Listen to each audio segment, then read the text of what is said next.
Now, a new dawn seems to be on the horizon, with two mega refineries, Dangote and Port Harcourt, set to rewrite and transform Nigeria's oil and gas industry.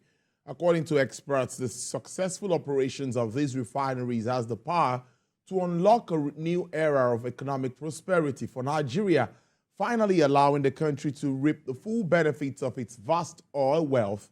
While the Dangote refineries are expected to create thousands of jobs, both directly and indirectly, boost local businesses through increased demand for goods and services, Port Harcourt refinery is also expected to help government generate billions of dollars and in foreign exchange savings. Let's get talking now. Mr. Israel Aye is a partner, commercial energy law practice, CANDEP. Thank you so very much. It's good to have you this afternoon. Good afternoon, Mr. Aye. Good afternoon, Tolu. It's a pleasure to be here. Yes, I want us to start up with this development. Like I said in my introduction, it seems like a new dawn. Dangote refinery have received shipments, according to them, 1 million barrel of crude. Port Harcourt refinery, we also hear that a segment of it has started processing or working. You can explain this better to us. What does this mean for us at this very critical time? Well, thank you very much.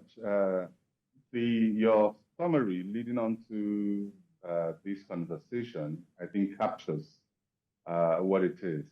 Effectively, some of us have made the point that it is not enough to be involved only upstream, farming, as it were, the input, and to not be present in the midstream to the downstream. But with the potential commencement of operations of the Dangote refinery, probably will go as far as you have to describe it as a new dawn, economic prosperity, in that it will create jobs, about 135,000 direct jobs. Usually the ratio of direct and indirect jobs can go from anywhere from 1 to 4 to 1 to 6, 7, sometimes to 10. So you can begin to do the numbers and see potentially what we're talking about. In addition to that, it will provide a destination for crude, such that hopefully what we saw during the lockdown, when we had there was a period where we had no destination for our crude, will not happen again. It will provide energy security in terms of the fact that the refining is happening locally, and then we guarantee supply of some of the critical petroleum products that we need: PMS, DPK, AGG, jet A1 fuel, and on and on. And the potential also even for foreign exchange savings, especially, and I know a lot of hue has been made of the fact that the Dangote refinery is an export processing zone. But indeed, if the Nigerian state can do a deal where it sells crude to the Dangote refinery in Naira, it probably can buy processed products in Naira. And then that sort of $8 to $10 billion pressure on the economy on a year-on-year basis probably go away. And so those are some of the potential benefits that can accrue to the economy, not to mention the fact as well that it can stimulate the development of Nigeria as a hub, as a refining hub. One or two may not be enough, may not be critical mass, but again, if you're familiar with how things happen here, there's a likelihood that can stimulate the development of Nigeria as a hub for refining and processing. So Nigerians want to know if this will impact the pump price. And some are asking that, can the NNPC, I don't think you addressed that, can the NNPC get Dangote crude oil at a subsidized rate? Maybe that would help pricing. Nigerians are concerned about pricing. Can you please make us understand that? Well, again, I mean, look, the pricing essentially, I mean, the point to make about pricing is that ultimately, sustainable pricing, or indeed the pricing or approach to pricing that is sustainable for and to any industry is for it to be cost reflective. Okay? And to the extent that any operator cannot charge cost reflective price, then it will become difficult. Now, this may not be a direct equivalence, but my attitude generally is that price is a function of the intersection between demand and supply. And it probably will be unrealistic in the early days to expect that just because production is taking place locally, that prices will crash. The only element that is immediately taken up in that respect will be transportation element, which we have been told is very minimal, if not negligible. And so in the immediate term, I probably do not expect that prices will crash if we're going about it the right way. But if this does develop to become a refining hub in the way that I talked about, then you will expect that at some point there will be impact on price. But let me also say something about even price. I mean, in the context of the relative earning or the average earning is probably the context in which we think the prices are high. If we compare the pricing to what is obtainable elsewhere, you'd find that the pricing of petroleum products is still not among the highest in the world. But again, I don't want to make that argument because that insults people's intelligence. But that said, I would argue that we should, while we're focusing on, I don't want to say regulate prices, but while we're focusing on getting petroleum products to people at a rate they can afford, I think that the ultimate goal is to increase the people's earning capability to be able to pay cost-reflective prices. And at that point, it probably wouldn't matter too much that the current price regime is what we're paying. Mr. Aye, let's take a commercial break for a minute and we'll come back and continue our discussion. All right, glad to have you back. Yes, we'll continue our discussion, and our partner, Commercial and Energy Law Practice, Mr. Israel Aye, is still live with me discussing issues around the oil and gas industry. Now, I want us to talk about crude oil theft. We saw reports last week from the NNPCL not looking good at all. If we are talking about promoting refinery in country, I think we should also be able to manage our crude so that we reduce this theft issue. How does it come to you, coupled with the efforts being made presently by the NNPCL, the NSA's office, and of course, military personnel? Well, I mean, so the data available to us, or perhaps the news, is that the production levels have gone up. Now, my sense of it is that the efforts that have been made by the Office of the NSA in conjunction with other stakeholders is bearing fruits.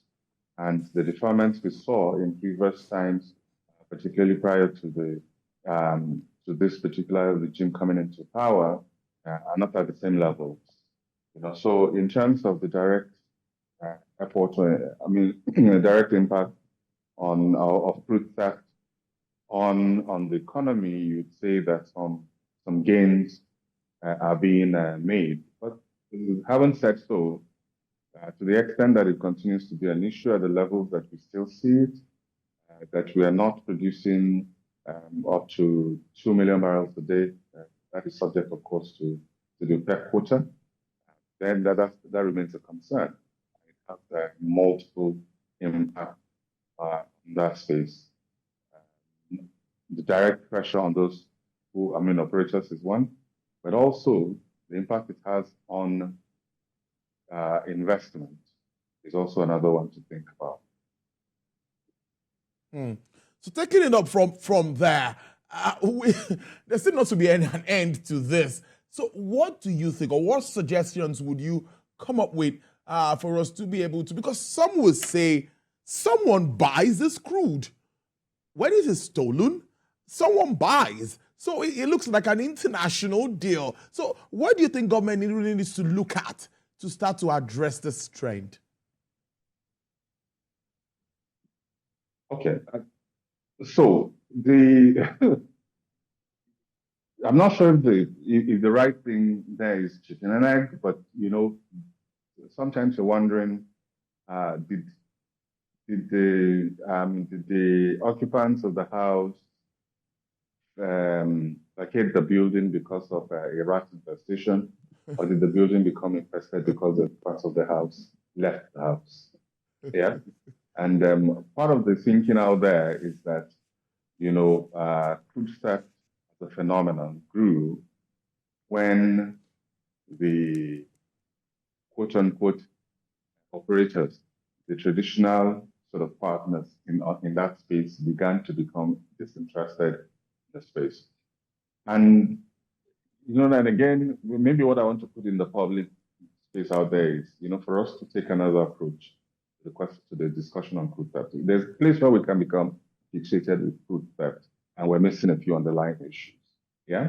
And maybe the point I want to make here is that the Nigerian oil and gas industry, or the petroleum industry in Nigeria, is indeed going through a transition. There is the global transition of energy transition, with the sort of impact it has. But we're going through another kind of transition in Nigeria, which is typically the IOCs exiting our system and increasingly investing not as much money as they had in the past. And that shows up in a variety of other things. It shows up in rig counts, it shows up in ongoing projects and the likes of it. As a matter of fact, if you compare the value that is lost to crude theft, not minimizing that in any way, and the value and the value that is lost to lack of investment, you'd find that it's almost a 7, if not a 10, of what that is. But many times everybody focuses on crude theft, and we miss the opportunity to address the fact that we need to take a proactive approach to how we manage this transition. Are our traditional partners staying, or they're not staying? And if they're not staying, what is the competitive landscape going to be like? So that we would have persons who are present and are prepared to invest in that space, not only to maintain the facilities that are there, but also to protect them and to maintain such levels of surveillance that is necessary to safeguard operations in that space. So that's a bigger discussion, and I'm hoping at some point we can have it without minimizing what crude theft is. My sense of it is that if those who are responsible for the charge of operations are present and are investing adequately in that space, structurally we'll be able to minimize crude theft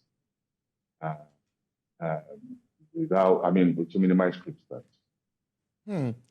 Before I let you go, just last week, the former governor of the Central Bank and former emir of Kano, that Sanusi Lamide Sanusi, talked about metering system to be able to monitor what we produce. That's talking about crude on daily basis, saying the NNPC needs to let us know what they produce, what is being sold, what is being stolen by the day.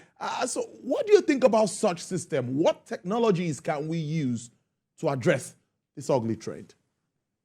I'm sorry, there was a blip in signal, so I missed the first part of your question. Okay, I was talking about a metering system to monitor our supply, our pumping of crude, sales, and all of that. How can we use that to monitor? Or what other technologies are available? Well, as far as I'm aware, the technology that is used in both measurement, metering, and measurement is actually called measurement, and it's a term I'm looking for. But the technology that is required by both the law and the regulations is as advanced as it can be, which is known otherwise as the LAC units. And typically, the regulator has access to those units, they can read them. They're the final habitats when it comes to reconciling the numbers, as it were, between the operators, the transporters, in some cases, and sometimes the terminals. Yeah. So the technology is probably not the major issue, even though there is also, of course, the possibility of having some sort of SCADA system. And I think NNPC at some point did indicate that they were deploying that or have deployed that, and there's the reading. But in terms of accountability, I think the question really is how much of this information is available publicly. And indeed, when you're talking about the natural resource economy, one of the things that has become clear to everybody is the need for there to be little opacity, to no opacity at all, and accountability. But it doesn't matter what you measure, as long as there is no accountability to the public in respect of what has been measured, then you will continue to have the kinds of questions that you have raised. Thank you so much, Mr. Israel Aye, partner, commercial energy law practice, Kandam. Thank you. Have a great week.